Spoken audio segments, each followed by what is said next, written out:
रामकृष्ण हरी. श्री संतांच्या माता चरणावरी, श्री संतांच्या माता चरणावरी, साष्टांग हे करी दंडवत, साष्टांग हे करी दंडवत. शांतीब्रह्म श्रीमंत संत श्री एकनाथ महाराज, शांतीब्रह्म श्री एकनाथ महाराजांच्या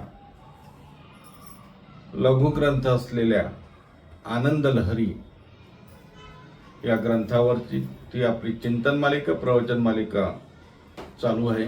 आपल्याला माहिती आहे, मागच्या 18 भागामध्ये आपण आनंद लहरीचं चिंतन केलं आणि शांती ब्रह्मांच्या आनंद लहरी या ग्रंथाच्या 150व्या ओवीपर्यंत येऊन पोचलो.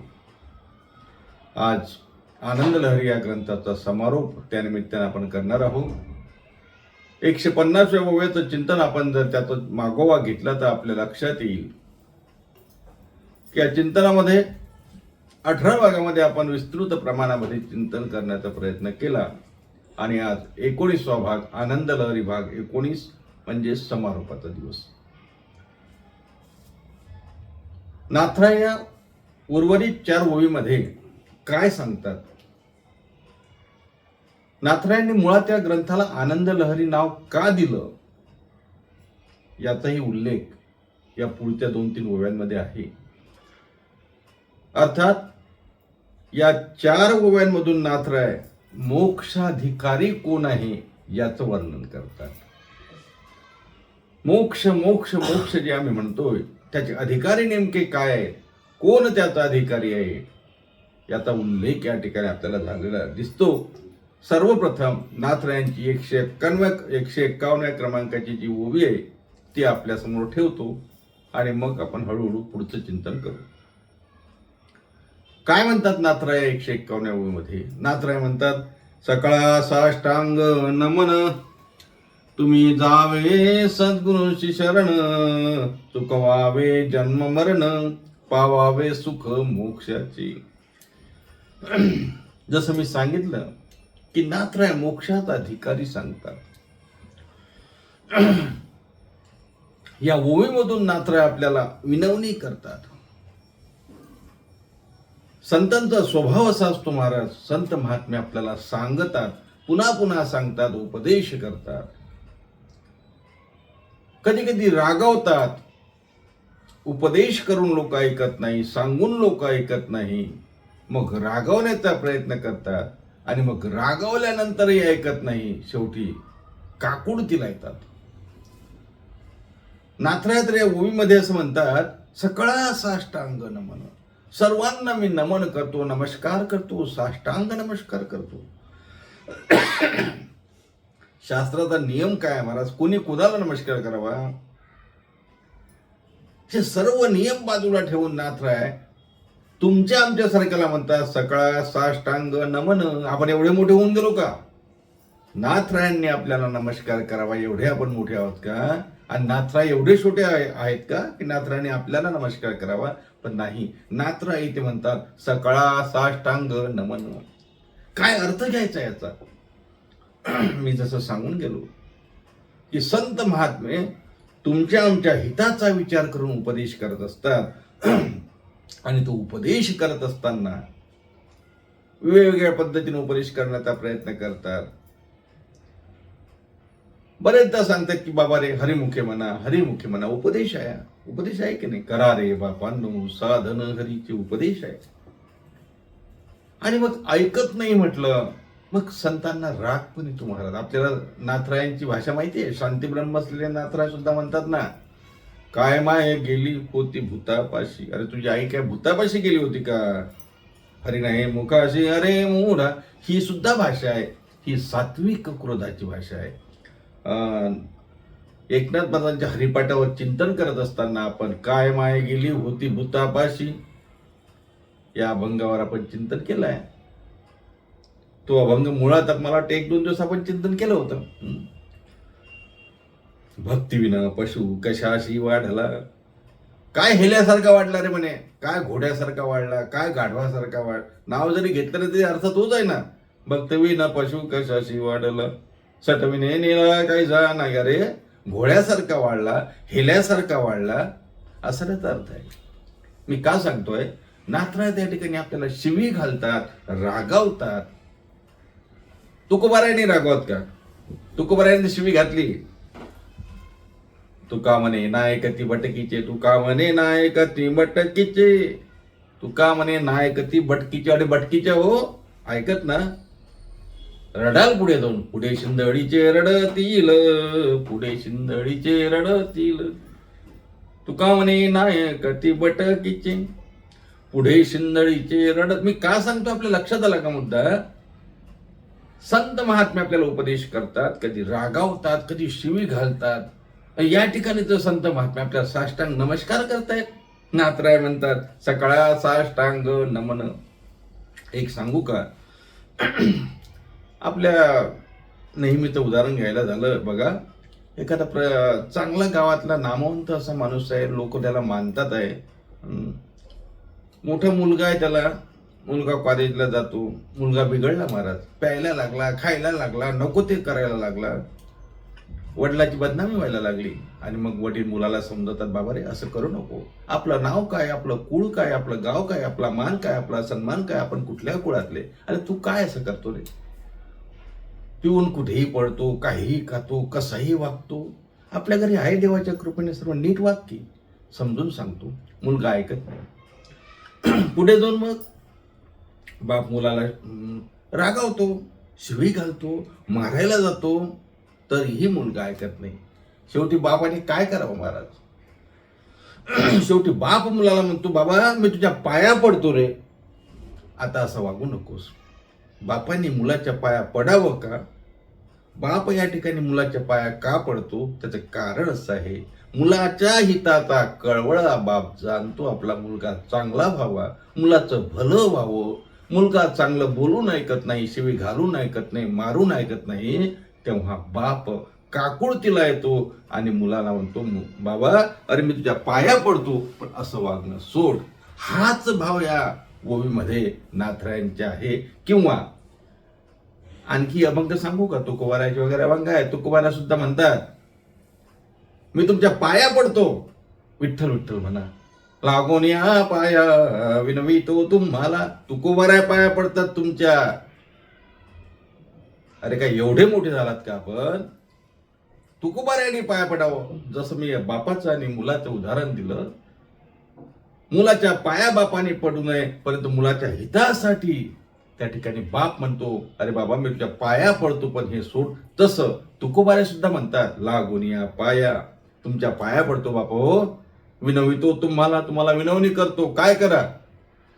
करे टाळी बोला मुखी नाम, करे टाळी बोला मुखी नाम, विठ्ठल विठ्ठल म्हणा वेळोवेळा, विठ्ठल विठ्ठल म्हणा, तुमच्या पाया पडतो.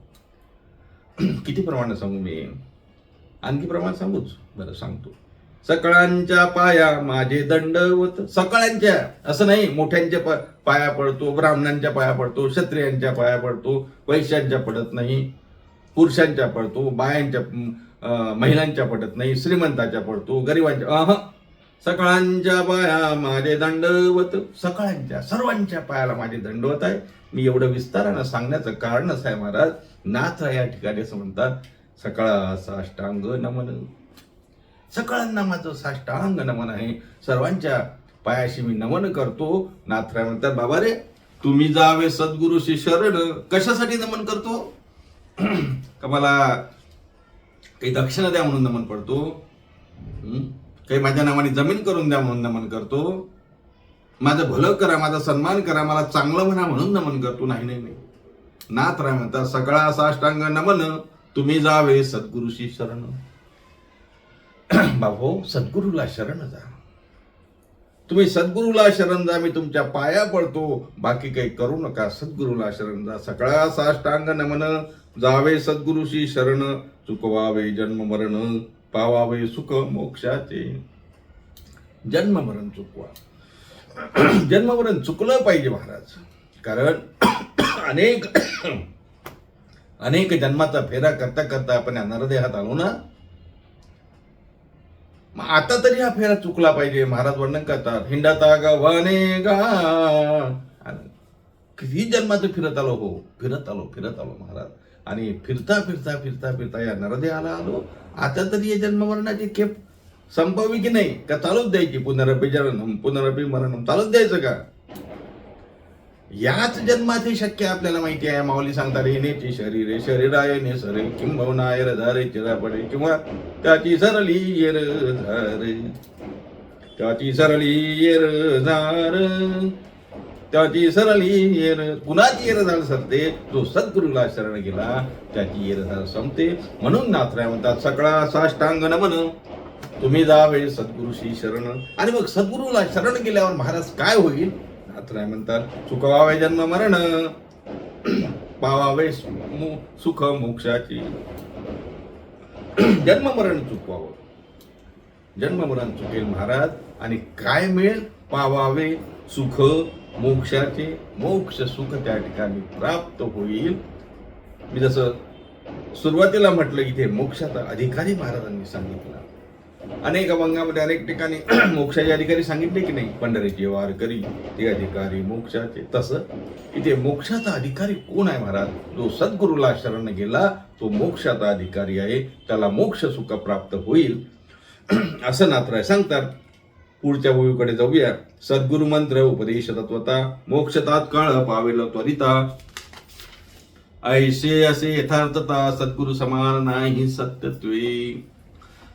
सद्गुरूंनी जो बोध आपल्याला केला, सद्गुरूंनी जो मंत्र आपल्याला दिला, त्या मंत्राचा जर आपण जप केला तर याशिवाय दुसरं काही करायची आवश्यकता नाही. नाथराय म्हणतात, सद्गुरु समान नाही सत्यत्वे. जगतामध्ये सत्य दुसरं काही नाहीच नाही. काय सत्य आहे जगतामध्ये? एक तर परमात्मा सत्य आहे, किंवा सद्गुरूचं वचन सत्य आहे. परमात्मा सत्य आहे. प्रमाण सत्य तू सत्य तू सत्य तू विठ्ठला, नाही का? परब्रह्म परमात्मा पांडुरंग परमात्मा सत्य आहे, आणि आमच्या संतांचं वचन सत्य आहे. म्हणून नाथराय म्हणतात, सद्गुरु समान नाही सत्यत्वे. यासारखं सत्यत्व दुसरं नाही. म्हणून सद्गुरूला शरण गेल्यानंतर जो आनंद प्राप्त होतो, त्या आनंदाचं वर्णन करताना महाराज म्हणतात, मन सदा आनंदा भीतरी उठती सुखाच्या लहरी, मनोनी बदली वैखरी, प्रेम आनंद लहरी या नाव. मी सांगितलं की या ग्रंथाला नाथरायने आनंद लहरी का म्हटलं? नाथराय म्हणतात, या ग्रंथामध्ये मी सद्गुरूचं वर्णन केलं, सद्गुरूच्या महिमेचं वर्णन केलं, सद्गुरूच्या कृपेचं वर्णन केलं, आणि त्यामुळं त्या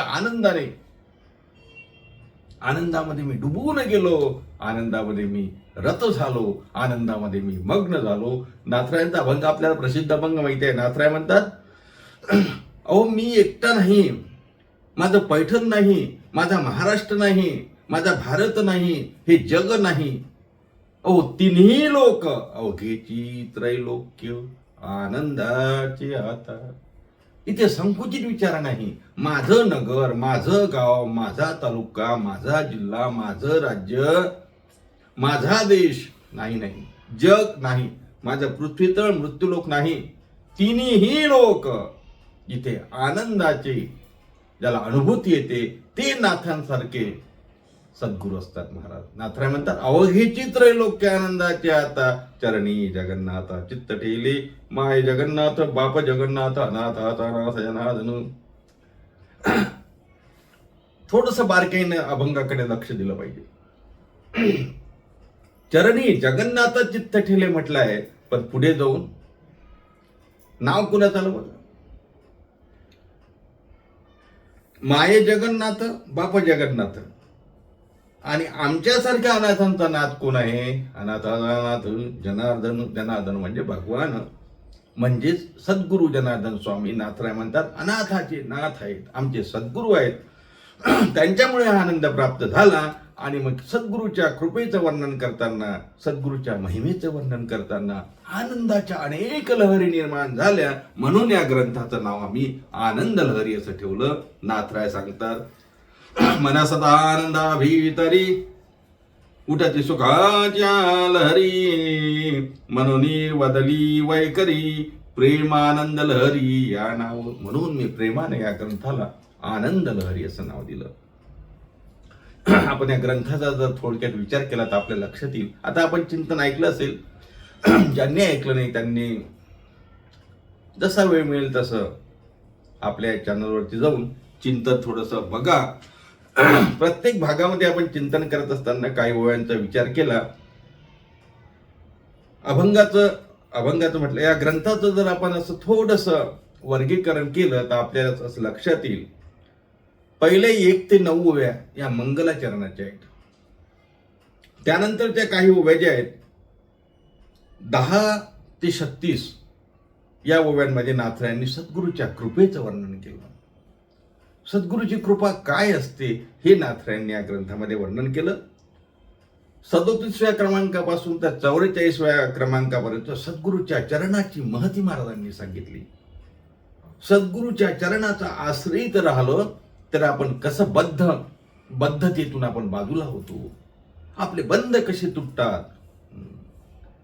बंधनापासून उकरल्या गाठी येता झाली मिठी सावकाश, ही अनुभूती कशी प्राप्त होते ते नाथरायांनी आपल्याला 37 ते 44व्या ओवीमध्ये सांगितलं.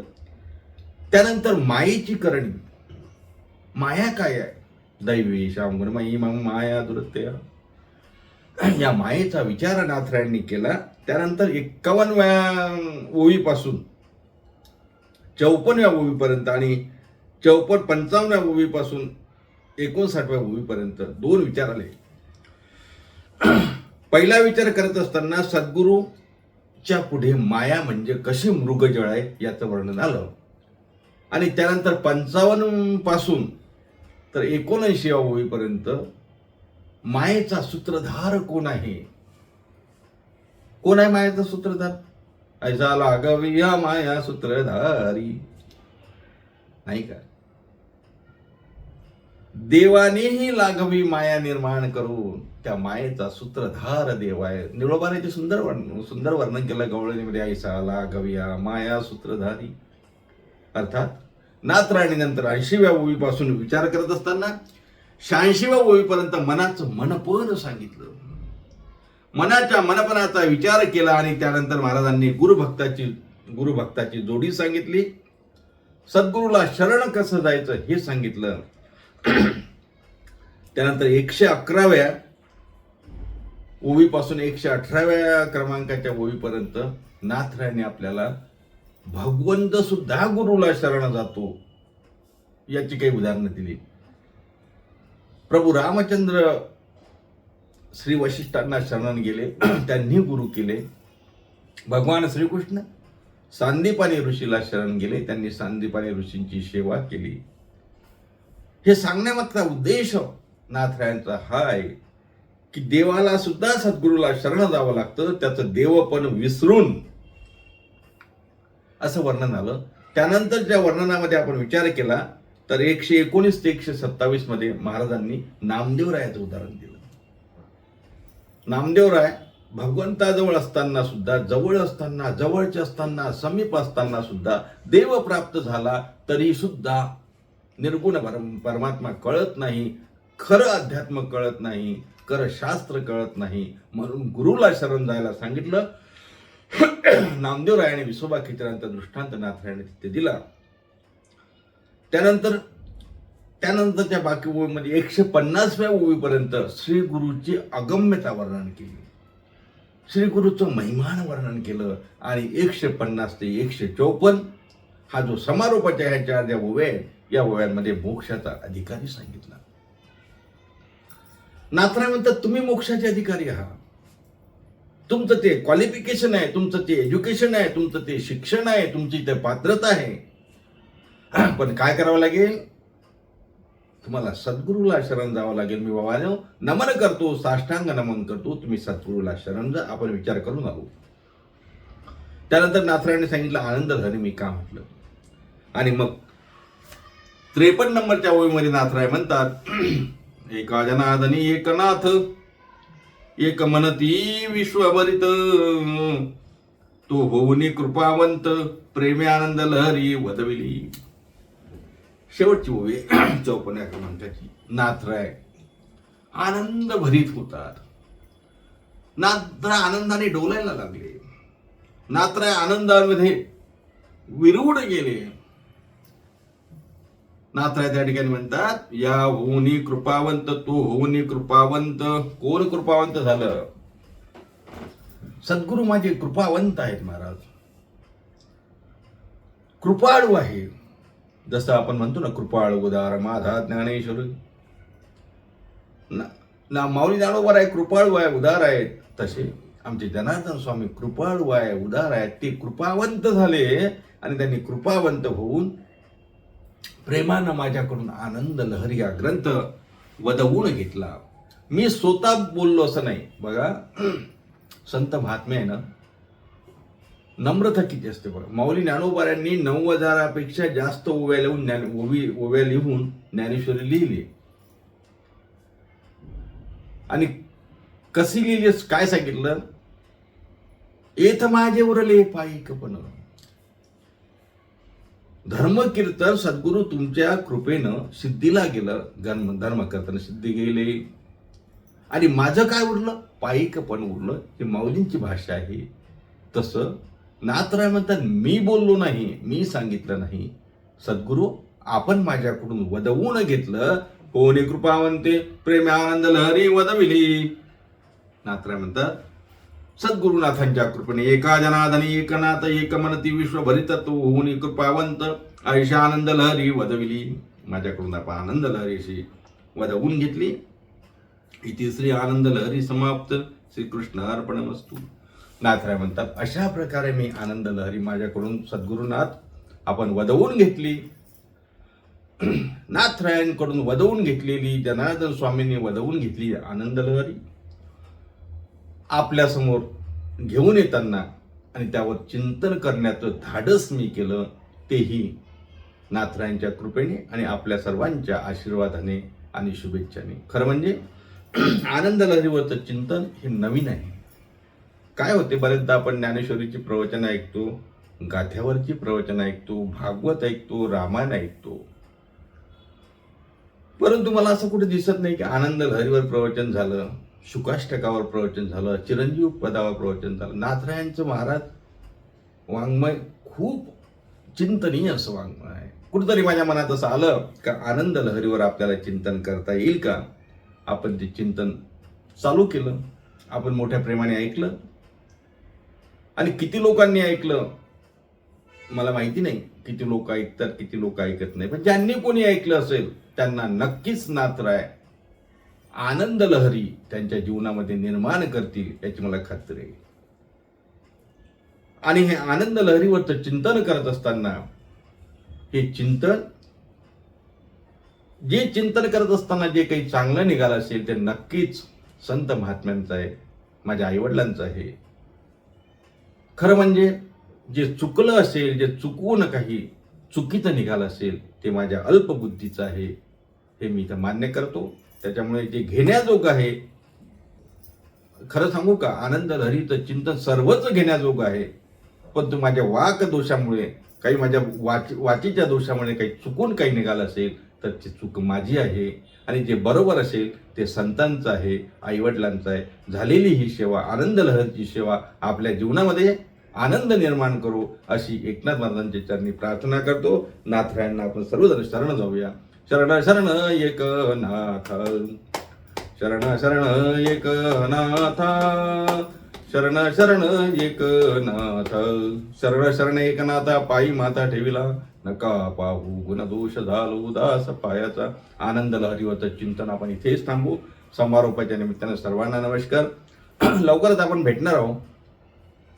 संतांचे अमृतवचन हे आपलं चॅनल ज्यांनी सबस्क्राईब केलं नसेल त्यांनी सबस्क्राईब करा. ज्यांनी सबस्क्राईब केलं असेल त्यांनी इतरांना सबस्क्राईब करायला लावा. ज्यांनी भाग ऐकले नसतील त्यांनी ते ऐका. ज्यांनी ऐकले असतील त्यांनी पुन्हा पुन्हा ऐका. पुन्हा आपण लवकरच भेटणार आहोत. काय निमित्त कोण भेटायचं आपल्याला माहिती आहे. जगद्गुरु वैराग्य मूर्ती संत श्रेष्ठ देहूचे प्रसिद्ध साधू, तुमच्या आमच्या हृदयाची स्पंदनं, वारकरी संप्रदायाचे कळस असलेले जगद्गुरु तुकाराम महाराज यांचा बीज महोत्सव चालू होतोय. वेळ आहे, 5 मार्चला तुकाराम बीज आहे. आपण तुकोबरायांचा उत्सव नक्की साजरा करूया. आता तो कुठल्या प्रकाराने साजरा करायचा हे आपल्याला माहिती पडेल लवकरच. मला वाटते आपण 20 तारखेपर्यंत 20 तारखेपासून 19-20 तारखेपासून सेवा चालू करू. मग ते तुकाराम गाथ्यावरचं प्रवचन करायचं की तुकाराम चरित्राचं प्रवचन करायचं की चिंतन करायचं हे आपण ठरवूया. पण नक्की भेटूया तुकोबरायांचं चरित्र घेऊन, तुकोबरायांच्या गाथ्याचं वरचं चिंतन घेऊन. तोपर्यंत सर्वांना रामकृष्ण हरी. आणि मध्ये मध्ये आपण भेटतच राहू. सर्वांना एकदा रामकृष्ण हरी. रामकृष्ण हरी. पुंडलिक वरदहरी विठ्ठल श्री ज्ञानदेव तुकाराम दत्तात्रय जनार्दन श्री एकनाथ माऊली ज्ञानेश्वर महाराज की जय. जगद्गुरु तुकाराम महाराज की. शांती ब्रह्म एकनाथ महाराज की जय. नाथांचं भजन बाकी राहिलं नाही का? श्री भानुदास श्री एकनाथ, श्री भानुदास श्री एकनाथ, श्री भानुदास श्री एकनाथ, श्री भानुदास श्री एकनाथ, श्री भानुदास श्री एकनाथ, श्री भानुदास श्री एकनाथ, श्री भानुदास श्री एकनाथ, श्री भानुदास श्री एकनाथ. दत्तात्रय जनार्दन श्री एकनाथ.